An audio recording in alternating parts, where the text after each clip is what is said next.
The Mughal Empire, ruling as large a territory as the Indian subcontinent with such a diversity of people and culture, was an extremely difficult task for any ruler to accomplish in the Middle Ages.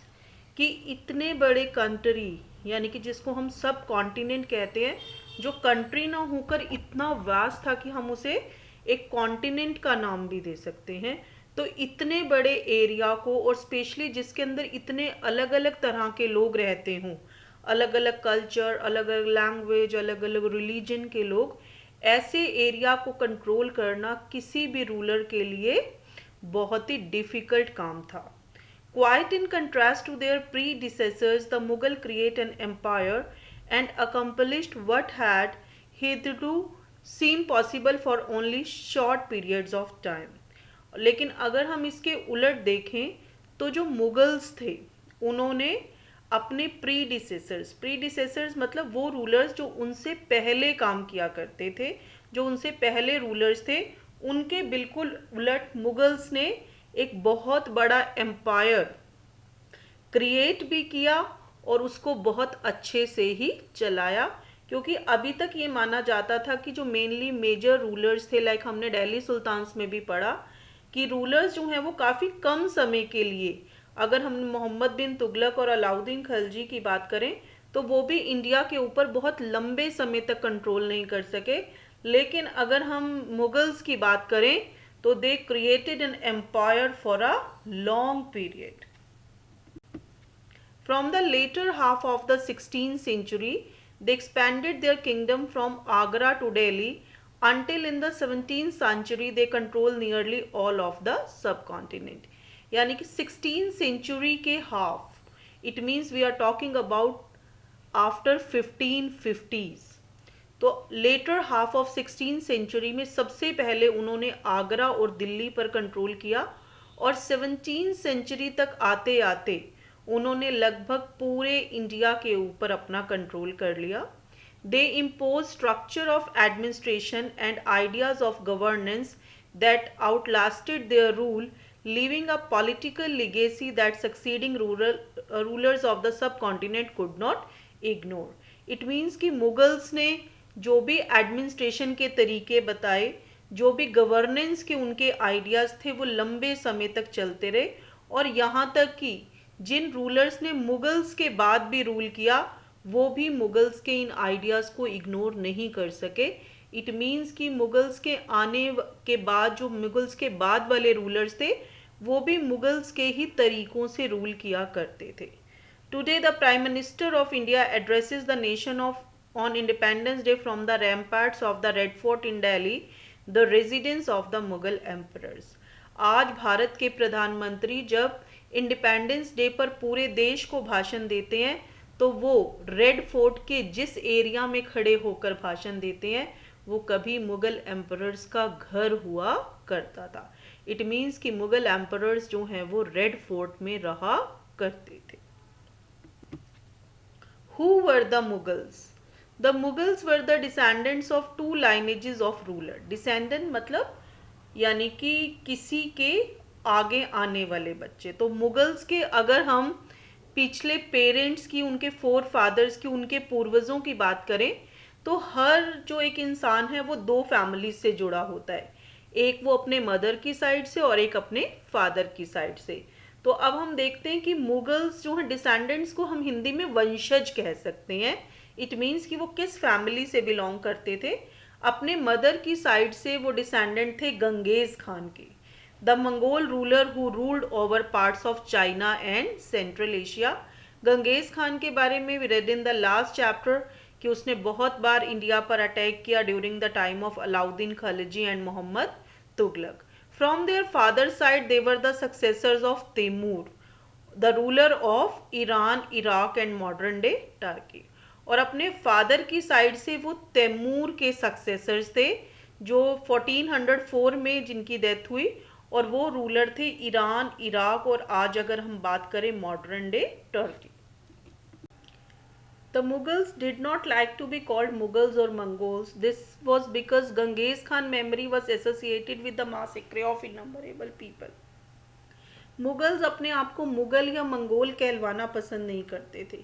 ऐसा इसलिए था क्योंकि मंग इसकी जो एक याद है, इसकी जो एक स्मृति है, गंगेज खान के साथ जुड़ी हुई है। और गंगेज खान वॉज फेमस कि उसका बहुत सारे निर्दोष लोगों को मरवाने में उसका हाथ था।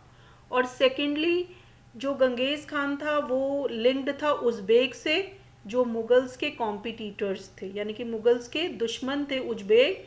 तो कहीं ना कहीं गंगेज खान उनके साथ भी जुड़ा हुआ था। On the other hand, Mughals were proud of their Timurid ancestry. और दूसरी तरफ मुगल्स को अपने आप को तिमूर के वंशज कहलवाना बहुत ही उन्हें गर्व होता था इस बात पर, क्योंकि उनके इन ग्रेट एंसेस्टर्स ने, उनके इन महान पूर्वजों ने 1398 में दिल्ली पर कब्जा कर लिया था। Mughal military campaigns. Babur, the first Mughal emperor who ruled India from 1526 to 1530, succeeded to throne of Fargana in 1494 when he was only 12 years old. यानी कि बाबर जो है वो 12 साल की उम्र में ही राजा बन गया था और उसे फरगना के सिंहासन पर बिठाया गया। He was forced to leave his ancestral throne due to the invasion of another Mongol group, the Uzbeks. लेकिन जब मंगोल्स ने, जो एक ग्रुप उज्बेक्स थे, उन्होंने ज़बरदस्ती बाबर को उसके राज्य से बाहर निकाल दिया। After years of wandering he seized Kabul in 1504। काफ़ी सालों तक बाबर इधर उधर घूमता रहा और फिर 1504 में उसने काबुल पर कब्जा कर लिया। इन 1526 he defeated the Sultan of Delhi, Ibrahim Lodi and Panipat and captured Delhi and Agra। और 1526 में उसने दिल्ली के सुल्तान इब्राहिम लोदी को first battle of Panipat, Panipat की पहली लड़ाई में हराकर दिल्ली और आगरा पर कब्जा कर लिया। Mughal emperors, major campaigns and events. In this part we will see how powerful were the Mughal rulers. We actually divide the Mughal emperors in two parts, Great Mughals and later Mughals. From Babur to Aurangzeb, it means the rulers who ruled from 1526 to 1707 are considered as Great Mughal. और औरंगजेब की death के बाद 1707 के बाद जो भी rulers बने वो एक्चुअली इतने पावरफुल नहीं थे, देवर वीक, और उनको हम कहते हैं लेटर मुगल। तो let we see Babur 1526 to 1530। 1526 में ही defeated Ibrahim Lodi and his Afghan supporters at Panipat. It means first battle of Panipat, Ibrahim Lodi को बाबर ने हराया था और साथ में उसके अफगान साथियों को पानीपत की पहली लड़ाई में। फर्स्ट बैटल ऑफ पानीपत, हाँ जी ये वही पानीपत है जहाँ आप रहते हैं। एक्चुअली इब्राहिम लोदी का एक गवर्नर था दौलत खान लोदी, उसने बाबर को इनवाइट किया था कि तुम आकर इब्राहिम लोदी के ऊपर हमला कर दो, क्योंकि दौलत खान लोदी को ये लगता था कि बाबर आएगा और वो इब्राहिम लोदी को हराकर उसे यहाँ की गवर्नरशिप देकर वो वापस चला जाएगा, लेकिन ऐसा नहीं हुआ। बाबर जो है वो इंडिया में ही रह गया। 1527 defeated Rana Sanga, Rajput rulers and allies at Khanua. 1526 में उसने राणा सांगा और दूसरे राजपूत रूलर्स और उनके साथियों को खनुआ में हरा दिया। 1528 में ही डिफीटेड राजपूत एट चंदेरी, और मरने से पहले उसने दिल्ली और आगरा के ऊपर कंट्रोल कर लिया था। Humayun, son of Babur. अब यहाँ पर आप देख सकते हैं कि उसका जो रेन है दैट इज वो दो बार दिखाया गया है, 1530 to 1540 and then 1555 to 1556। If you remember कि हमने पिछले चैप्टर में सुर डायनेस्टी के बारे में पढ़ा था, शेरशाह सूरी के बारे में पढ़ा था। तो शेरशाह सूरी ने हुमायूं को हरा दिया था, यानी कि 1540 से लेकर 1555 तक सुर डायनेस्टी जो है वो that ruled over Delhi. Humayun divided his inheritance according to the will of his father, his brother were each given a province, यानी कि अपने पिता की मर्जी के अकॉर्डिंग, बाबर की मर्जी के अकॉर्डिंग हुमायूं ने पूरे राज्य को डिवाइड कर दिया था और हर भाई को एक हिस्सा, एक प्रोविंस दे दिया था। The ambitions of his brother Mirza Hakim Kamran weakened Humayun cause against Afghan competitors. लेकिन जो उसका भाई मिर्ज़ा कमरान था उसकी वजह से हुमायूं अपने अफ़गान कॉम्पिटिटर्स, अपने अफ़गान जो दुश्मन थे उनके सामने कमज़ोर पड़ गया. And Sher Khan defeated Humayun at Chausa in 1539 and Kannauj in 1540. और शेर खान ने हुमायूं को दो बार, चौसा में 1539 में और कन्नौज में 1540 में हरा दिया और उसे ईरान जाने के लिए मजबूर कर दिया. ईरान में हुमायूं को सफ़ाविद शाह की मदद मिली और उसकी मदद से उसने 1555 में दोबारा से दिल्ली पर कब्ज़ा कर लिया. लेकिन कब्ज़ा करने के अगले ही साल एक दुर्घटना में अपने महल में वो लाइब्रेरी की सीढ़ियों पर से गिर गया और जिसकी वजह से हुमायूं की मौत हो गई. Akbar 1556 to 1605. And when Akbar became king he was just only 13 years old. यानी कि आप लोगों की उम्र से भी वो छोटा था जब वो 13 years की एज में राजा बना. तो अकबर के रेन को, इट मीन्स अकबर के रूलिंग पीरियड को हम 3 पार्ट्स में डिवाइड करते हैं. 1556 से 1570, 1570 से 1585 और 1585 से 1605. तो क्योंकि अकबर जो है वो 13 इयर्स की एज में ही राजा बन गया था, तो इतना छोटा बच्चा जो है वो सही तरीके से रूल नहीं कर सकता. तो उसके बिहाफ पर बैरम खान, यहाँ पर लिखा है बैरम खान रूल किया करता था. बैरम खान कौन था? उसका रेजेंट. रेजेंट मतलब क्या होता है कि जब कोई राजा छोटी उम्र का होता है तो जो उसके बिहाफ पर रूल करता है तो उसे हम रीजेंट कहते हैं. तो Bairam Khan was the regent of Akbar. लेकिन 1556 में अकबर ने डिक्लेयर कर दिया कि अब वो खुद इंडिपेंडेंटली रूल करेगा और उसने बैरम खान को मक्का तीर्थ यात्रा पर भेज दिया. और उस समय उसने सूरीज और दूसरे अफगान रूलर्स के अगेंस्ट मिलिट्री कैंपेन्स चलाए, यानी कि अपनी सेना को भेजा और अपने दूसरे पड़ोसी राज्य जैसे कि मालवा और गोंडवाना के ऊपर कब्जा कर लिया. And to suppress the revolt of his half brother Mirza Hakim and the Uzbeks, यानी कि उसने अपनी मिलिट्री से अपने सौतेले भाई मिर्ज़ा हाकिम के रिवोल्ट को दबाया और बाकी उज्बेक्स के ऊपर भी उसने हमला किया. 1568 में सिसोदिया कैपिटल चित्तौड़ को, यानी कि चित्तौड़ के ऊपर उसने कब्जा कर लिया और 1569 में रणथंबोर पर. अब बात करते हैं सेकंड पोर्शन. 1570 से 1585 में सबसे पहले उसने गुजरात के ऊपर हमला किया और उसके बाद ईस्ट में बिहार, बंगाल और उड़ीसा पे. लेकिन जब भी अकबर इस तरह का कोई भी मिलिट्री कैंपेन्स चलाता था, अपनी सेना को दूसरे एरियाज के को कंट्रोल करने के लिए भेजता था, तो उसका सौतेला भाई मिर्ज़ा हाकिम हमेशा उसके लिए मुश्किलें खड़ी कर देता था. 1585 से 1605 expansion of Akbar empire. Campaigns were launched in north west, यानी कि नॉर्थ वेस्टर्न एरियाज के अंदर अकबर ने कंट्रोल करना शुरू किया. सबसे पहले उसने सफ़ाविद से कंधार को छीन लिया, फिर कश्मीर के ऊपर हमला किया and also Kabul after the death of Mirza हाकिम. और मिर्ज़ा हाकिम की डेथ के बाद काबुल पर भी अकबर का कब्जा हो गया.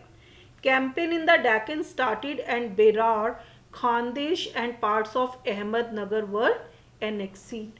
और जब उसने सेंट्रल इंडिया में डेक्कन एरियाज के अंदर अपनी सेना को भेजा, फिर उसने बेरार, खानदेश और अहमदनगर के कुछ हिस्सों पर कब्जा कर लिया.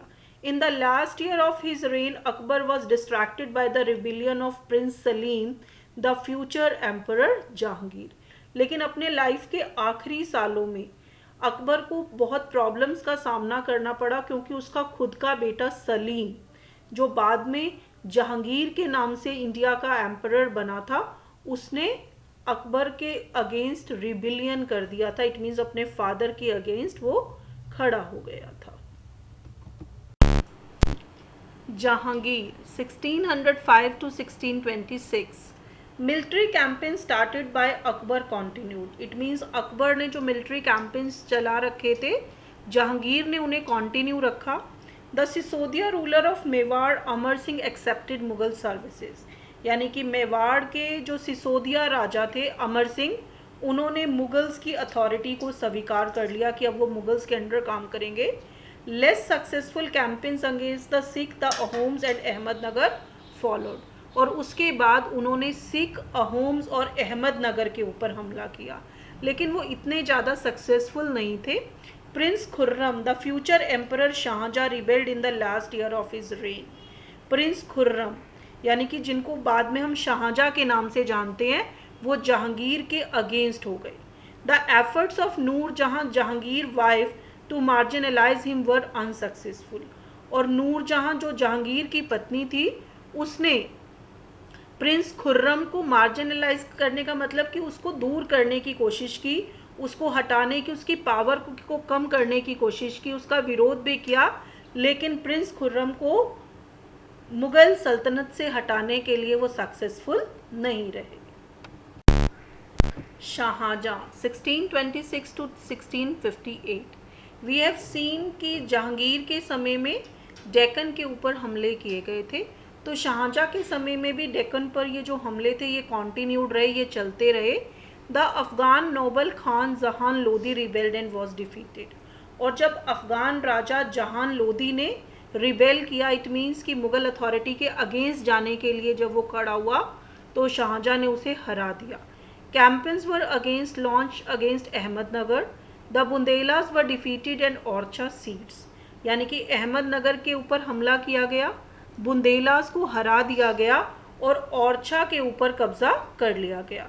इन north west the campaign to seize Balkh from the Uzbeks was unsuccessful, तो जब उन्होंने शाहजहाँ ने बल्क के ऊपर कब्जा करना चाहा, उज्बेक्स से बल्क को छीनना चाहा, तो वो अनसक्सेसफुल रहा। And Kandahar was lost to Safavids, और वो सफाविद से कंधार को भी हार गया। 1632 Ahmadnagar was finally annexed and the Bijapur force used for peace. 1632 में अहमदनगर के ऊपर कब्जा कर लिया गया और बीजापुर से शांति समझौता साइन किया गया, यानी कि अब वो है आपस में लड़ाई नहीं करेंगे मुगल्स और बीजापुर रूलर्स।